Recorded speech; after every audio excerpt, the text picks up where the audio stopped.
Shalom, shalom, meu nome é Fabiana Padilha e eu sou casada com o Rony Padilha e é uma alegria estar nesta sala junto com vocês, meus irmãos.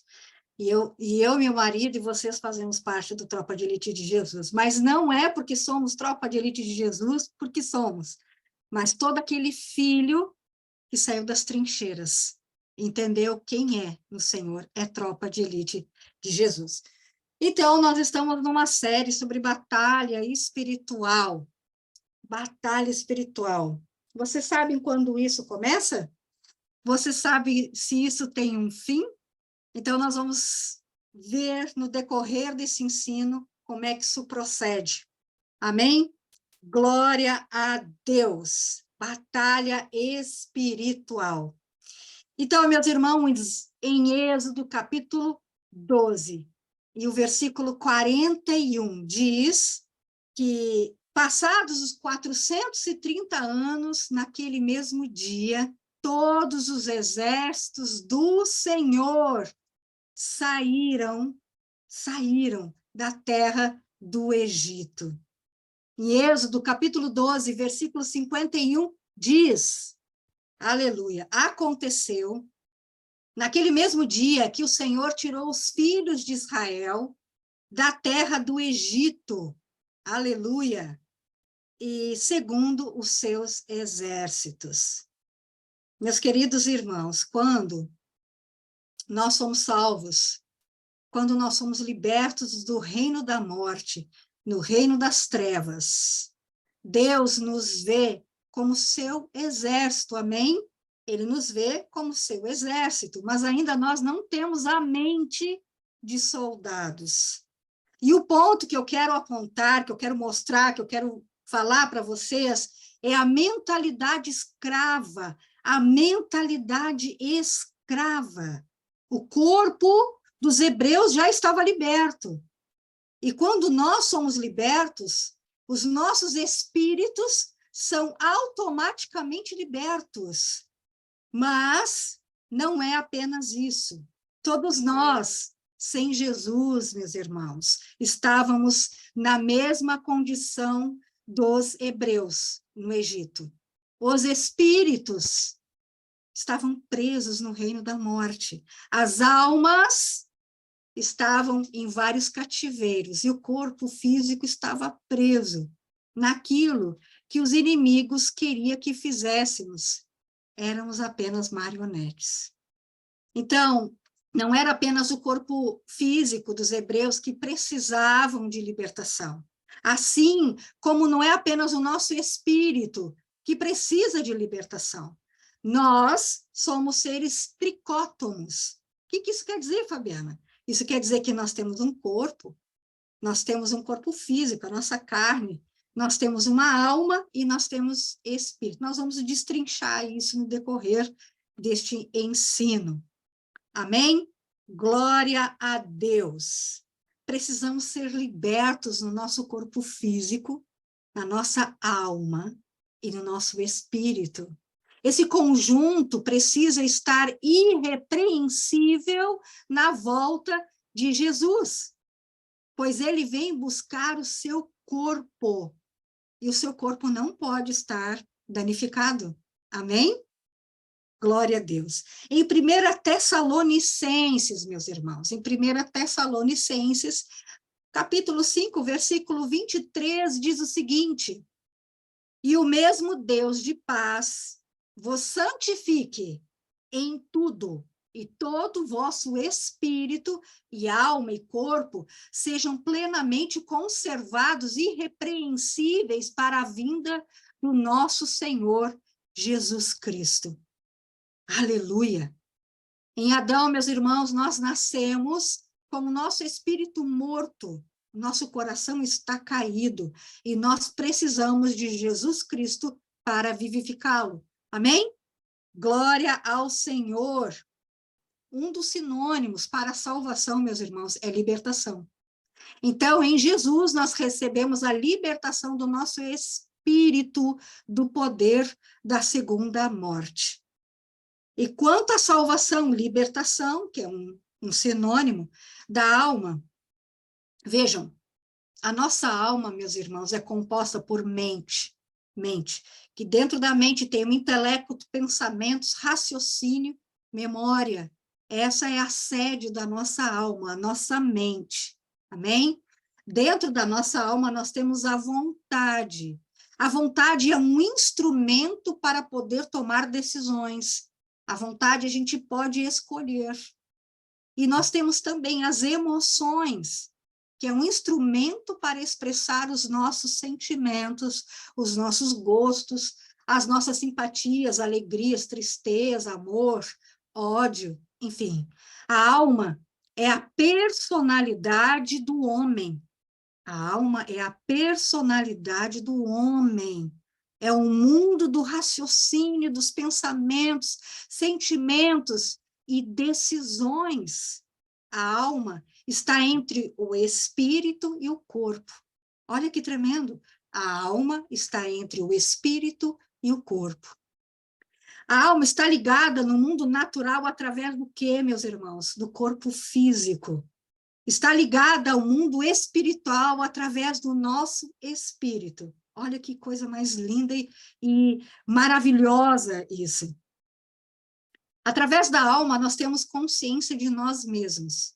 No Egito, Deus sentenciou 10 potentes inimigos. Ele abriu os cativeiros. Olha só o que ele fez. Ele abriu os cativeiros para o seu povo ser liberto. Embora livres, meus irmãos, as suas mentes ainda estavam embriagadas pela sedução do cativeiro. Olha que forte isso. Foi dado, então, o início de uma batalha espiritual. Aqui nós já temos a primeira resposta. Quando é que começa a batalha espiritual? Ela começa quando os nossos espíritos são livres, são libertos. Amém? Lembrando que a sedução do inimigo operava naquele povo, no povo do Senhor, como saudade do Egito e com questionamentos sobre a autoridade de Moisés. E quanto a nós? Saudade daquele tempo que nós fazemos tais coisas, enfim. Isso pode ser uma sedução do inimigo na nossa vida. Então, quando presos por gerações em cativeiros, meus irmãos, a mente ainda permanece presa neste lugar. Ainda que os cativeiros sejam abertos, parece ser correto continuar fazendo o que sempre foi feito até então, porque nós estamos acostumados a fazer. Em Hebreus, capítulo 12, dos versículos 12 e 13 diz: por isso, levantem as mãos cansadas e fortaleçam os joelhos vacilantes. Façam caminhos retos para os seus pés, para que o manco não desvie, mas seja curado. O novo, meus irmãos, traz desconforto. Todos nós que fomos salvos, que fomos libertos, estamos trilhando um novo caminho, através do novo de Deus. E tudo que é novo traz um desconforto, traz algo que a gente não está acostumado. Então, a primeira chave, queridos irmãos, nós vamos liberar algumas chaves nessa noite. A libertação, o novo de Deus, traz desconforto. E isso pode gerar o quê? Raiva, incredulidade ou ódio. E nós temos 3 opções. 3 opções. Primeira opção, o que nós podemos fazer? É fazer. Nós podemos seguir, mesmo que desconfortáveis. Segunda opção, nós podemos parar, não avançar e ficar engessado, pois nós não cremos numa mudança. Nós somos incrédulos. Terceiro, nós podemos voltar. Nós podemos desistir. A pessoa, queridos, eu digo por mim, se sente esmagada, se sente pressionada, porque para cada cativeiro, meus irmãos, há pelo menos um inimigo, um valente, um demônio, digamos assim, guardando aquele lugar, aquele cativeiro, para que a pessoa não saia de lá. E uma vez esses cativeiros abertos, esses valentes, esses inimigos, eles se tornam o quê? Perseguidores. Eles se tornam perseguidores daqueles que foram libertos. Amém? Em Colossenses, capítulo 1, versículos 13 e 14, diz: pois ele resgatou do domínio das trevas e nos transportou para o reino do Filho do seu amor, em quem temos a redenção, a saber, o perdão dos pecados. A alma, a mente, aprisionada, é uma presa fácil ao inimigo perseguidor e mantém ou traz as pessoas novamente para o cativeiro. Por isso é tão importante a renovação da mente. Irmãos, a batalha espiritual se refere a quem governa a mente do Filho de Deus, se é Deus ou se é Satanás. O Senhor, meus queridos, é cavalheiro e ele quer que o Filho de Deus decida por ele, enquanto Satanás não é nem um pouco cavalheiro. Ele toma de assalto. Então, em 1 Pedro, capítulo 5, versículo 8, e em Tiago, capítulo 4, versículo 7, são dois textos muito chaves, muito importantes. Eu sugiro que vocês venham ler e meditar sobre estes textos. Queridos, na libertação de nossa alma, se nós não soubermos quem Deus é, se nós não soubermos quem Jesus é, quem o Espírito Santo é, nós acabamos sendo tragados pela sedução da serpente e ficamos engessados como estátuas de sal. Amém? Vocês lembram de alguma coisa a respeito de estátua de sal? Em Gênesis, meus irmãos, capítulo 2, versículo 15, diz que Adão deveria cultivar o jardim e guardá-lo. Queridos, Deus entrega uma missão para cada filho fluir. Para cada um de nós existe uma missão linda, uma parceria que o Senhor nos conferiu. E nós vamos para a segunda chave. E essa chave não é só para um ou dois filhos de Deus, mas para todos os filhos de Deus. Deus te plantou no jardim para você cultivar e guardar. Amém? O que significa cultivar? Vocês já pensaram sobre isso? Será que cultivar, meus irmãos, se refere apenas a arar a terra, jogar sementes, regar, e quando tiver frutos, colher? Claro, também é isso. Mas não é só isso que essa palavra significa. Cultivar significa, e preste atenção, dedicar, é uma dedicação. Significa educar-se, significa formar-se, significa aperfeiçoar-se, empenhar-se, criar, entre outras definições. E o que significa guardar? Guardar significa vigiar, defender, proteger, perseverar, tomar conta, manter em bom estado, conservar, cumprir. Logo, meus queridos, a missão que Deus concedeu a Adão foi que ele deveria proteger e guardar o jardim com total entrega, de uma forma esmerada. Então, meus queridos, a missão que Deus conferiu a cada um de vocês nessa sala Zoom é para proteger e guardar com entrega total de suas vidas e de forma esmerada. Amém? Então, meus queridos, a prioridade de Adão saiu do eixo, saiu do equilíbrio. Os olhos de Adão saíram da dedicação e proteção sobre o jardim e ele acabou colocando isso sobre ele mesmo, sobre a sua vontade, sobre aquilo que ele gostaria, aquilo que ele queria. Parte de Adão, meus irmãos, queria obedecer a Deus, mas a outra parte dele queria a promessa da serpente. Olha isso que forte. E Adão, quando caiu, quando teve a queda, ele perdeu coisas muito importantes, extremamente importantes. E nós vamos verificar. Primeiro, ele perdeu o domínio. Olha só, guardem isso. Ele perdeu o domínio. Adão, ele não discerniu como profeta. A sedução da serpente, ele não conseguiu discernir o que a serpente estava fazendo. Até então, tudo estava sujeito ao domínio de Adão. Os animais estavam sujeitos a ele. Enfim, a própria esposa era submissa a ele. Mas a submissão é estar debaixo da mesma missão.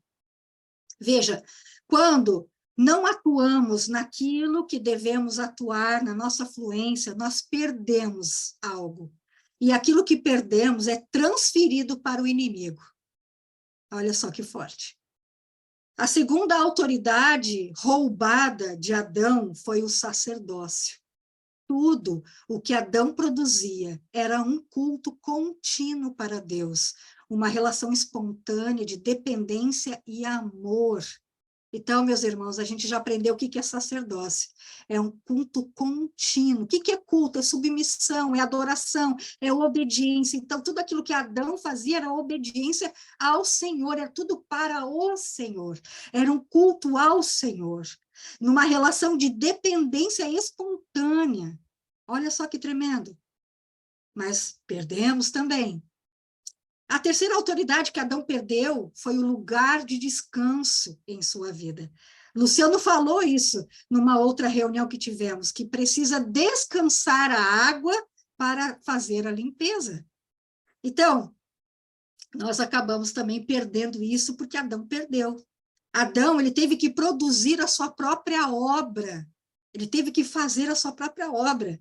O que ele fez? Primeiro, gente, ele pegou folhas para se esconder, para tapar a sua nudez, para cobrir aquilo que ele estava envergonhado. E depois, o que ele teve que fazer? Com o suor do seu rosto, teve que arar a terra. E ela começou a produzir abrolhos e espinhos. Meus irmãos, o trabalho de Adão sem o pai não cobriu a nudez dele, não apagou a sua vergonha e nem venceu o medo que ele estava sentindo de estar descoberto. Sabe o que isso trouxe para ele? O esconderijo humano. Adão, ele não estava mais no esconderijo do Altíssimo, ele estava no esconderijo que ele mesmo fez para ele. É isso que nos acontece. E por último, e não menos importante, perdeu a autoridade de rei, pois para guardar algo é necessário ter autoridade de governo para paralisar os invasores. Quando ele ouviu outra voz, que não foi a de Deus, acabou sujeitando-se a essa voz, ele tornou o quê? Escravo dessa voz. E ele perdeu a sua autoridade. Forte. O Salmo 115, versículo 16 diz: os céus dos céus são os céus do Senhor, mas a terra ele deu aos filhos dos homens. A autoridade rejeitada, queridos, é a autoridade transferida. E para quem ela foi transferida? Para Satanás. Foi entregue para Satanás. Agora nós entendemos por que precisamos ser salvos, libertos, na alma também. Nós precisamos retomar o que Adão perdeu. Nós precisamos ter o domínio, o descanso, o sacerdócio e a autoridade de rei. Amém? Mas, meus queridos, minhas queridas, a serpente, ela não quer que nós saiamos dos templos, das reuniões Zoom, dos projetos Atos, das coisas que fazemos para o Senhor. Ela quer que os filhos sejam seduzidos e sejam agentes contaminadores para contaminar aqueles que estão saudáveis. O objetivo da serpente é destruir o máximo de filhos de Deus que puder, impedindo de fluir, de romper, de sair, de conquistar, de ter domínio, de ter autoridade, de descanso. É isso que ele quer. Ele quer que nós não tenhamos mais aquilo que Adão perdeu. Ele não quer que a gente tenha domínio, que não exerça sacerdócio. Ele não quer mais que a gente faça isso, muito menos que paralise os inimigos. Isso é muito forte. Em Êxodo, capítulo 15, versículo 24 a 26, diz: o povo murmurou contra Moisés. Olha só, isso é cativeiro, gente. Murmuração é cativeiro. Dizendo que vamos beber. O que a gente vai beber, Moisés? Então, Moisés clamou ao Senhor. E o Senhor lhe mostrou o quê? Um pedaço de madeira. Aí ele jogou naquelas águas ali e elas se tornaram doces. Ali o Senhor lhes deu estatutos e uma ordenança. Foi neste momento que Deus entregou estatutos e ordenança já. E ali Deus provou aquele povo. Ele disse, se vocês ouvirem com atenção a voz do Senhor, seu Deus, fizerem o que é reto diante dos seus olhos, derem ouvidos aos seus mandamentos e guardarem todos os seus estatutos, nenhuma enfermidade virá sobre vocês, das quais enviei sobre os egípcios, pois eu sou o Senhor que cura vocês. Então, nós temos uma terceira chave. Deus diz, guardem os estatutos e nenhuma enfermidade virá. Deus se apresenta como Jeová Rafá, o Deus que cura. Deus vai ensinando continuamente como é que seu povo tem que fazer para ser liberto. Amém? Louvado seja o teu nome eterno. Queridos, neste período, os amalequitas atacaram o povo de Deus. Através de quem? Dos mais fracos. Dos mais fracos. Para quê? Para os mais fortes, os bravos, os valentes, aqueles que estão à frente, pararem de conquistar, pararem de prosseguir, perseverar para voltar para cuidar dos mais fracos. Eu vou trazer isso para a nossa realidade. Numa família que tenha crianças, que tenha idosos, quando eles se machucam, ficam doentes, nós não paramos tudo que estamos fazendo para atendê-los? Sim, nós paramos. Isso é errado? Não, não é. Mas isso pode ser espiritual. Amém? Então, meus queridos, neste momento que os amalequitas fazem isso, Moisés levanta um altar para Deus. Olha aqui a chave. Primeiro altar desse período que Moisés levanta. E ele declara que o Senhor é a nossa bandeira. É o Senhor que é a nossa bandeira. Jeová Nissi. Aleluia. Louvado seja o teu nome eterno. Queridos, altar significa atitude. Atitude. O nosso coração deve ser um altar para o Senhor. Vejam, na medida que vai avançando, vai dando continuidade na batalha espiritual, nós devemos levantar altares para o Senhor. Cada altar para o Senhor é um altar destruído para o inimigo. Guardem isso no coração de vocês.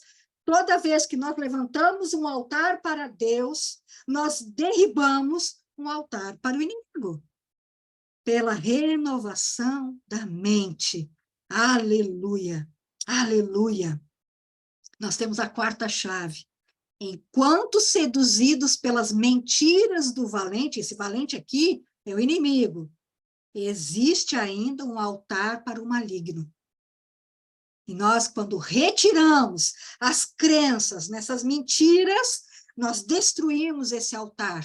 E com uma atitude, um posicionamento, se levanta o altar para Deus. Aleluia, aleluia. Meus irmãos, em Êxodo 32, quando eles fizeram o bezerro de ouro, vocês lembram disso? Eles não fizeram esse bezerro de ouro porque estavam ignorantes ainda, porque não conheciam, porque, nós não sabíamos, nós somos tão inocentes. Não, eles fizeram porque os seus corações estavam inclinados à maldade. Olha, eles fizeram um bezerro de ouro, e nós, o que a gente faz? Em Êxodo capítulo 20 e o capítulo 24, eles já tinham escutado os mandamentos, e eles tinham feito uma promessa que fariam conforme todas as palavras do Senhor. Então, eles já sabiam, eles já tinham conhecimento. Então, queridos, um importante princípio que nós aprendemos nessa situação. E em Êxodo capítulo 32, versículo 7, diz: quando nos desviamos do Senhor, nos desviamos dos seus princípios, nos desviamos dos seus mandamentos, nós nos corrompemos. por mais simples que seja o princípio de Deus, quando nós fizemos vista grossa, a gente está corrompido. E isso aí é muito ruim para uma batalha espiritual. Não faz diferença que o objeto de adoração não tenha uma forma de ídolo. Não faz nenhuma diferença. Coisas intangíveis podem tornar-se ídolos.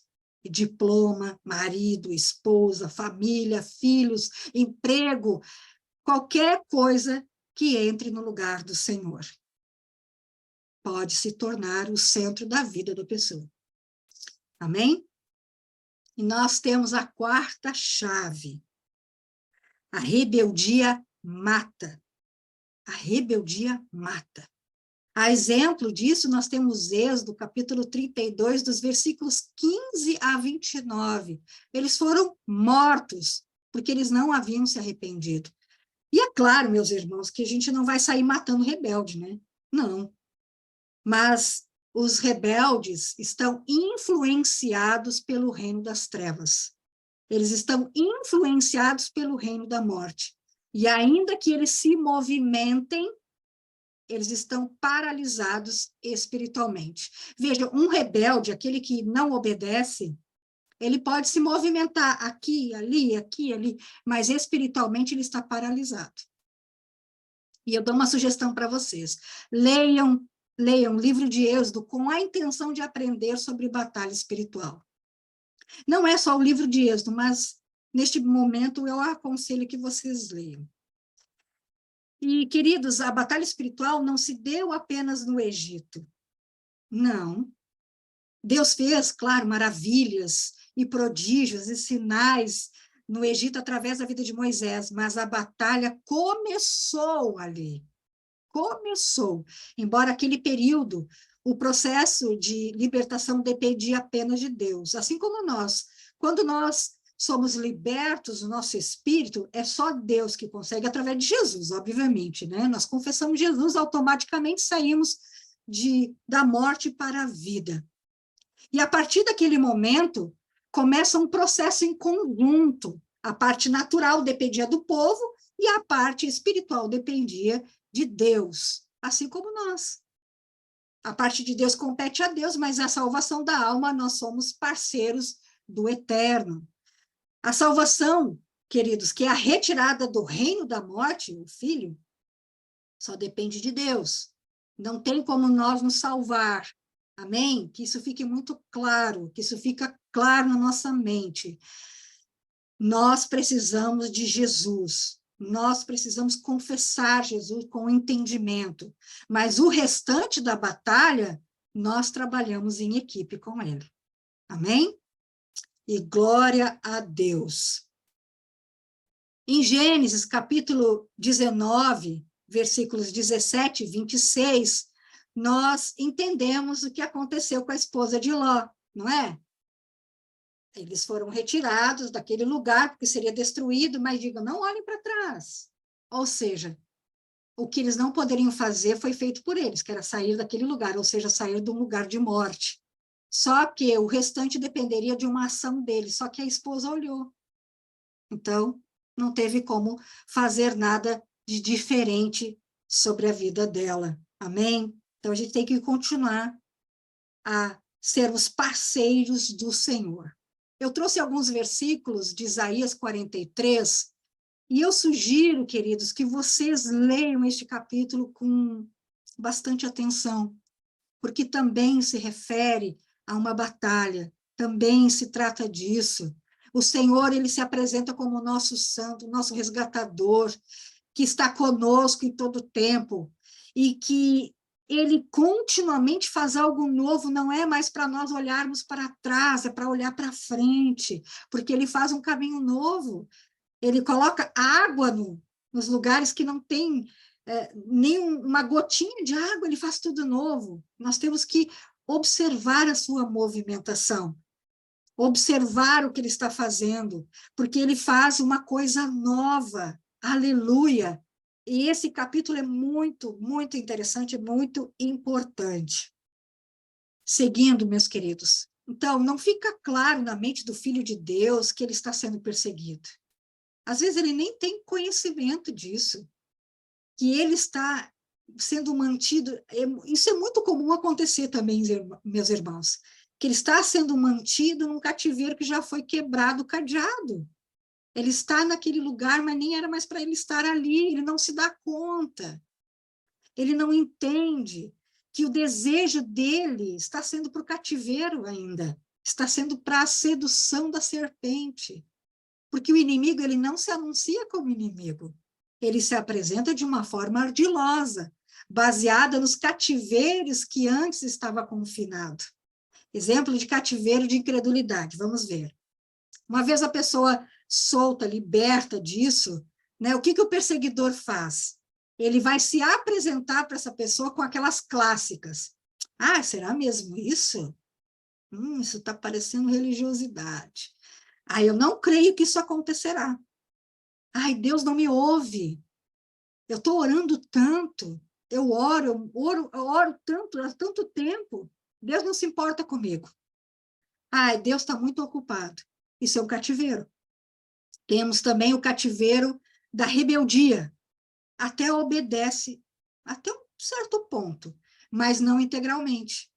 E se apresenta assim, ah, isso não tem nada a ver, ai, que chato isso. Ah, mas será que não entende o que eu estou passando? Ah, eu não concordo com isso. Isso é um cativeiro. E, às vezes, o Filho de Deus, ele não recebe estímulos mentais a partir dos pensamentos por parte do perseguidor. Ele ouve, mas não como se fosse um estímulo mental, mas como uma lembrança. Olha só o perigo. Ele escuta a pessoa que está a serviço do Senhor para ajudá-lo a prosseguir, e ele pensa que decide assim, eu vou obedecer, mas ele acaba fazendo da forma como ele bem entende. Então, meus queridos, eu quero trazer um exemplo pessoal. Eu estou fazendo um tratamento dentário, todo mundo já tem conhecimento disso, e está sendo muito diferente para mim, muito diferente, por várias coisas. Primeiro, dói muito, eu tenho, né, estou superando um pânico, um trauma, é muito dispendioso e muito agressivo, e vai durar bastante tempo, e o Senhor está ministrando no meu coração muitas coisas.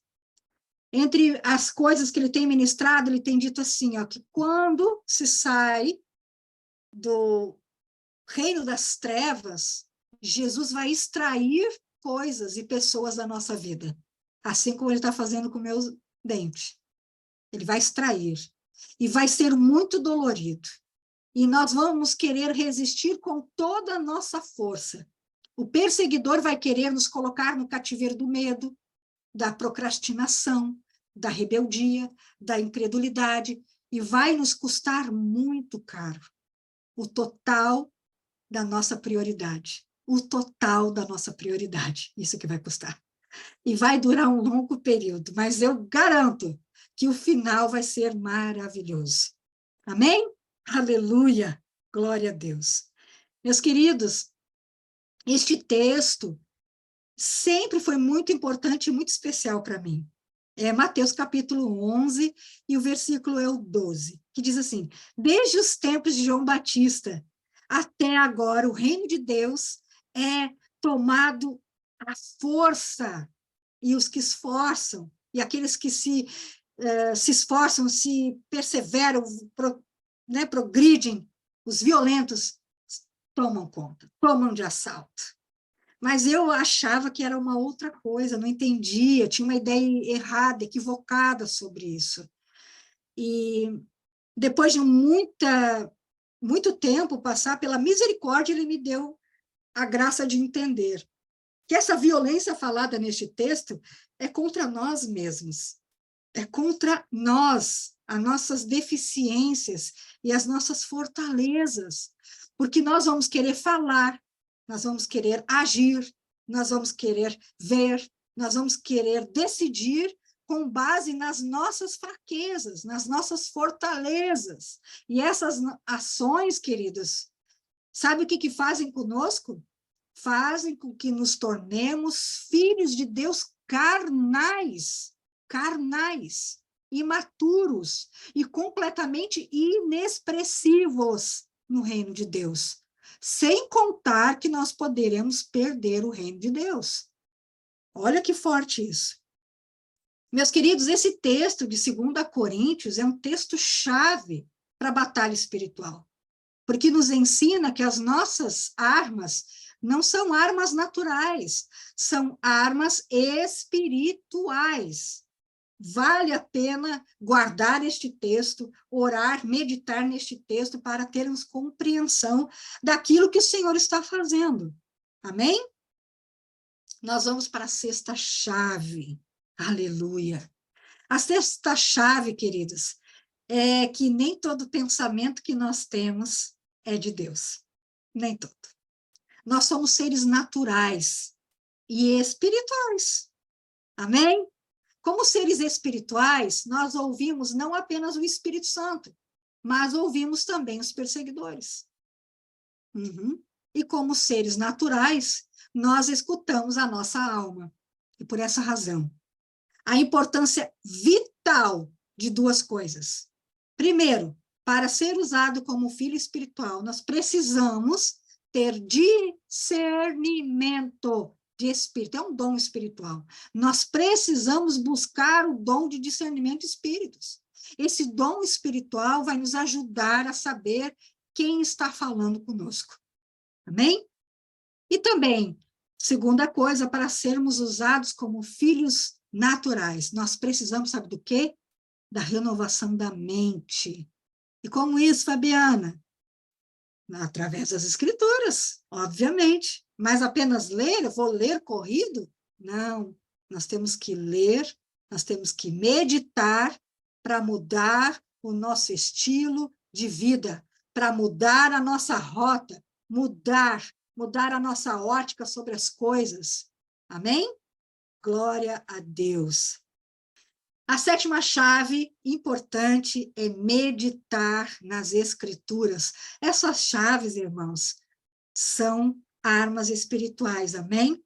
Guardem essas chaves, guardem essas armas. Aleluia, aleluia.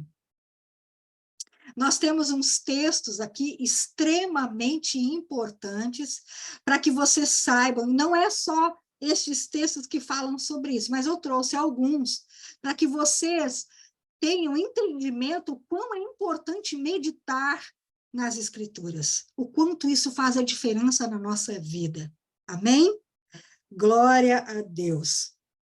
Queridos, se aquele povo seguisse o que Deus estava anunciando através de Moisés, teriam se esforçado contra as fortalezas de suas mentes. Não teriam escutado a voz dos seus perseguidores malignos. E quanto a nós? Quanto a nós? Qual cativeiro nós estamos batalhando para sair? Lembrando, queridos, que não tem mais ferrolhos. Todos nessa sala aqui confessaram Jesus. Eu sei disso. Então, os ferrolhos já nem existem mais. Existem os cativeiros com as portas escancaradas. Mas e a nossa mente?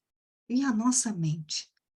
Nós temos que entender que para sairmos dos cativeiros que já estão abertos, nós precisamos de auxílio, não é?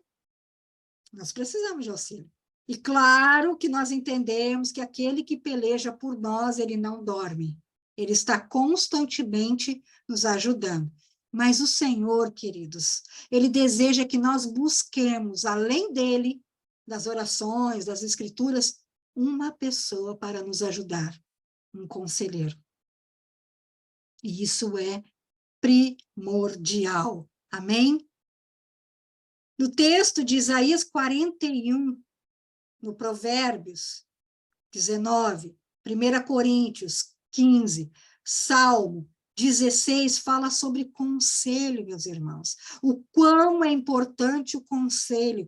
Meditem nestes textos, queridos.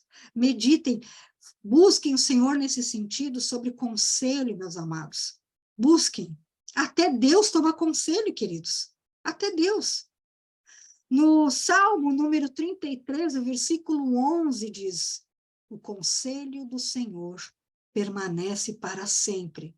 Os intentos do seu coração, de geração em geração. Tem um texto muito lindo em Romanos, capítulo 11, versículos 33 e 34, que diz o seguinte: ó profundidade das riquezas, tanto da sabedoria como da ciência de Deus, são os teus juízos, e quão inescrutáveis os seus caminhos. Porque quem compreendeu a mente do Senhor?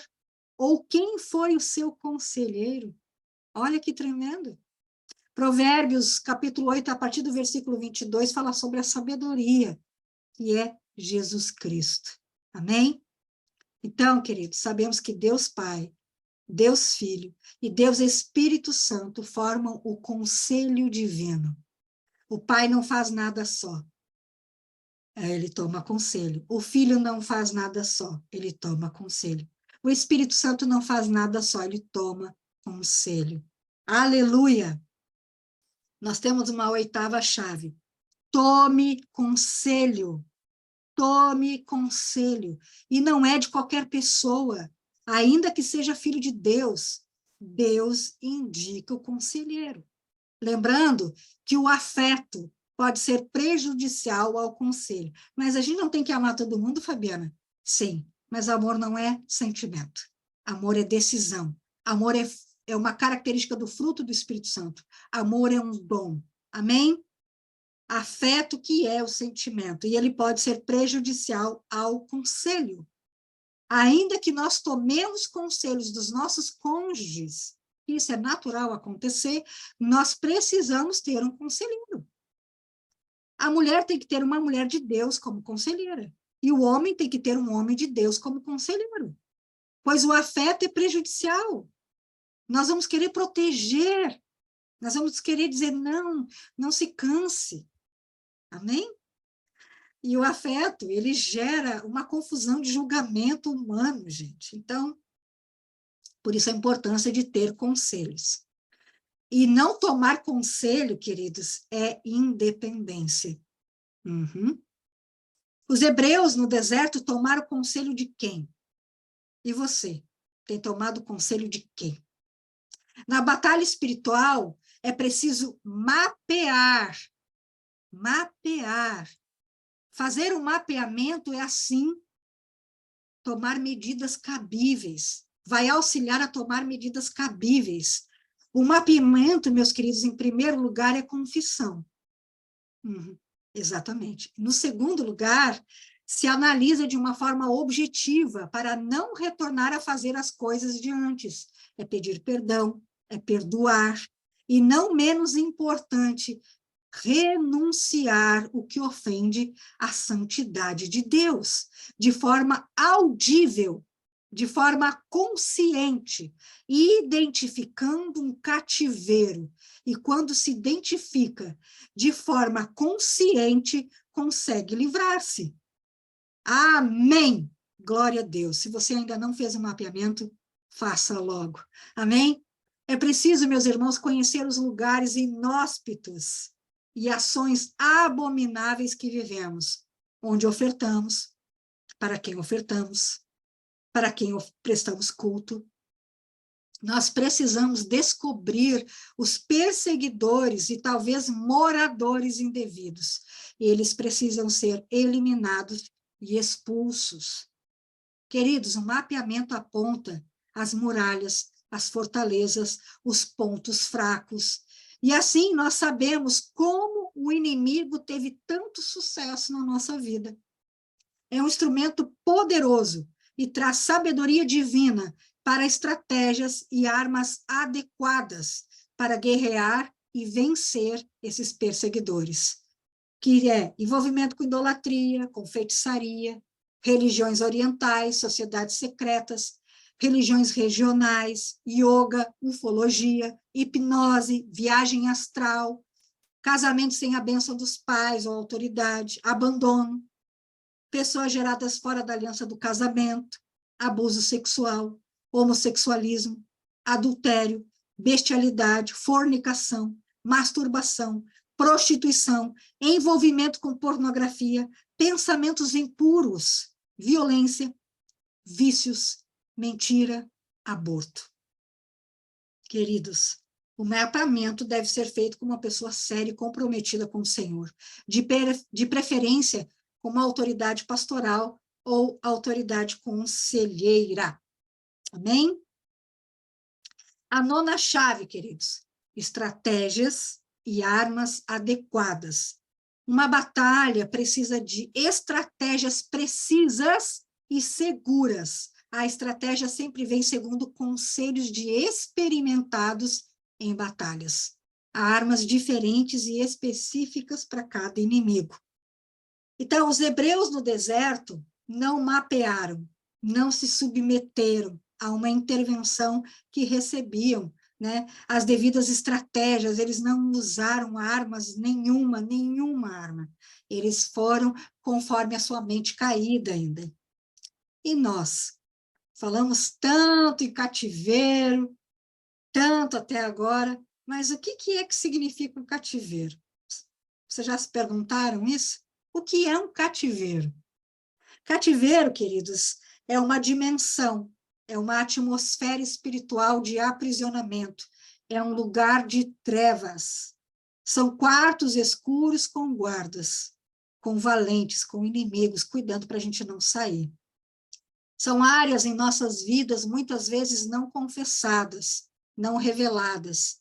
Muitas vezes não significa nunca confessada. Até pode ter sido revelado já, mas, de repente, não abriu mão daquilo ainda, né?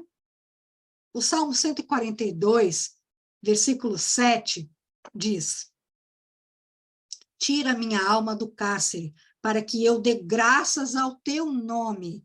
Os justos me rodearam quando me fizeres esse bem. Há uma porta que não foi fechada ainda, isso é cativeiro. Em Efésios 4, 27, diz: não é para dar lugar ao diabo. 2 Pedro 2,12. Esses, porém, como animais irracionais, seres guiados pelo instinto e que nascem para serem capturados e mortos falando mal daqueles que não entendem na sua destruição, também hão de ser destruídos. O indivíduo percebe que não consegue sair daquele cativeiro. O Salmo 39, 12 diz: ouve, Senhor, a minha oração. Escuta-me quando grito por socorro. Não fiques insensível às minhas lágrimas, pois que sou forasteiro diante de ti, peregrino como todos os meus pais foram. O cativeiro tem guardas, uma vez aberto, tornam-se perseguidores, conforme nós já dissemos. 2 Coríntios, capítulo 2, versículo 11, diz: para Satanás não alcance vantagem sobre nós, pois não ignoramos quais são as intenções dele. Queridos, o povo hebreu era de Deus, não era? Era. Embora fossem de Deus, estavam presos em vários cativeiros. Tinha incredulidade, ingratidão, insatisfação, idolatria, murmuração, desobediência, medo, rebeldia, rebelião. Olha só. Isaías 42, 20 diz: você vê muitas coisas, mas não observa. Ainda que tenha ouvidos abertos, não ouve nada. Isso é uma prisão. Amém? Então, nós temos um texto de Deuteronômio, capítulo 28, versículo 15, que diz: os espíritos perseguem aqueles que não dão ouvidos à voz do Senhor. Este texto diz o quê? Lá no final, que todas essas maldições te alcançarão. O que alcança é um perseguidor. Vai alcançar o quê? Quem está à frente vai lá, corre atrás dele e alcança.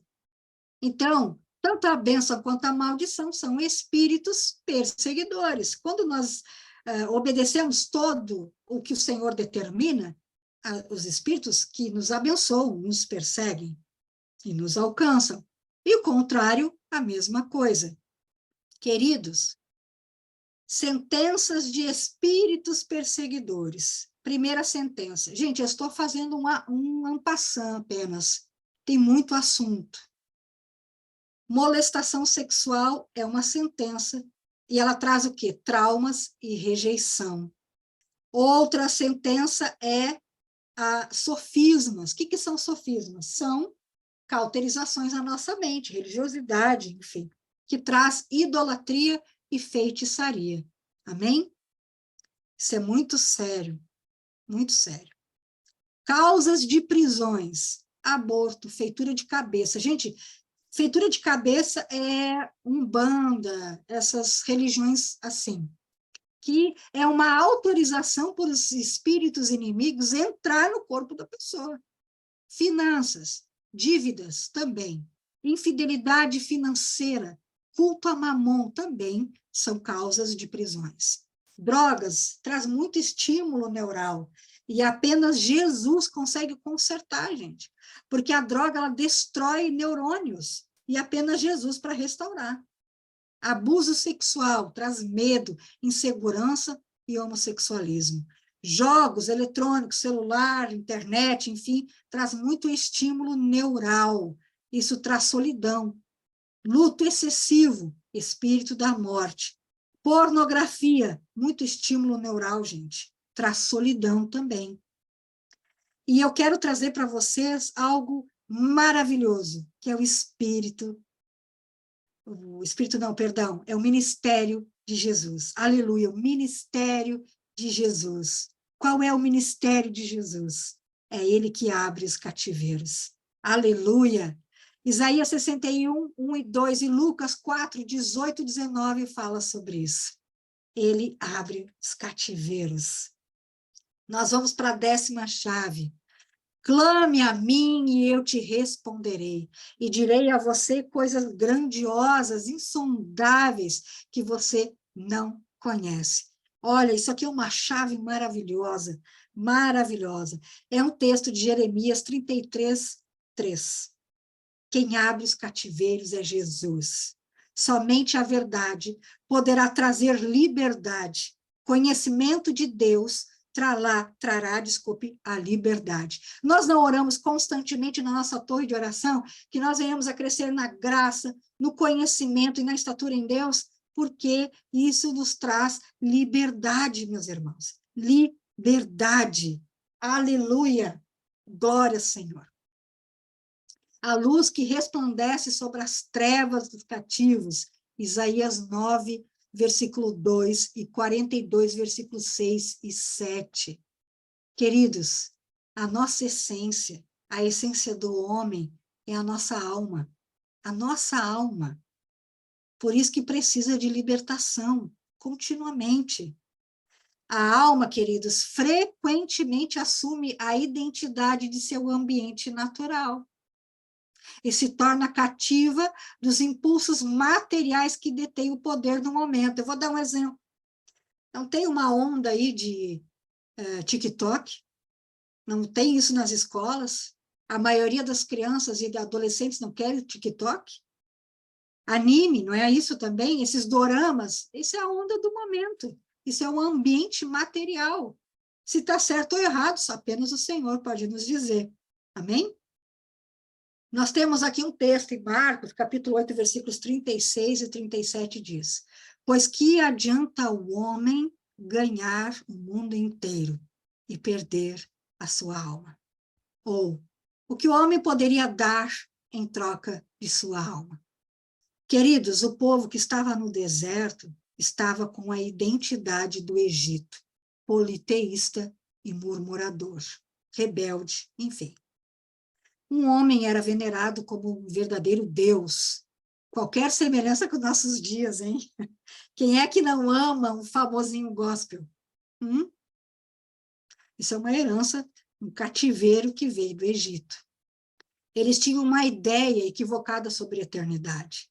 Eles adoravam homens, figuras, animais e a combinação de humanos e animais. Queridos, a alma esquece completamente as suas origens e enreda-se na corporeidade e ilude-se contra a verdade de sua existência. Olha que forte isso. 2 Coríntios 4, versículo 4 diz: nos quais o Deus deste século cegou os entendimentos dos incrédulos, para que lhes não resplandecesse a luz do evangelho da glória de Cristo, que é a imagem de Deus. Ou seja, o inimigo cega os nossos olhos para a gente não entender o evangelho de Jesus, para a gente não compreender. E se a gente não compreende, nós não seguimos, nós não somos libertos. Queridos, eu já estou quase encerrando. A 11ª chave, lembrarmos constantemente qual é a nossa origem. Queridos, qual é a nossa origem? Os nossos pais? A educação que recebemos? Não! A nossa origem é em Deus. Nós temos que fazer a nossa techuvá. Amém, queridos? A nossa techuvá. Voltar para a nossa origem. Aleluia, aleluia. Alguns princípios, apenas alguns princípios para a batalha. E aí nós vamos.